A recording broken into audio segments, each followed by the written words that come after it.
তো hello guys, দেখো আমাদের এখানটায় বিসর্জন হচ্ছে।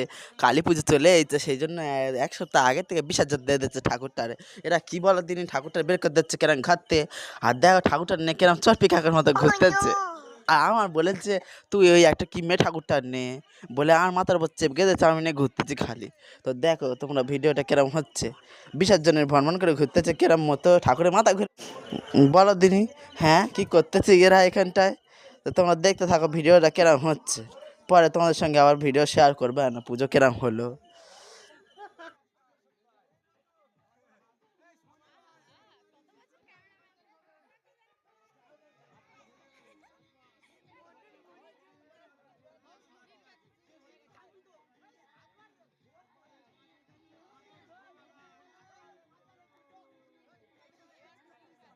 তো এবার সব ঘুরে টুরে নিয়ে আবার বলতেছে চ এবার গিয়ে মাটার বিসর্জন দিয়ে আসি।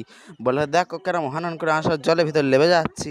তো দেখতে দেখতে দেখতে দেখতে আমাদের আবার পুজো চলে আসবে, সেই জন্য সেই সব প্যান্ডেল করে আসতে সবার সঙ্গে শেয়ার করিয়ে তোমাদের সঙ্গে।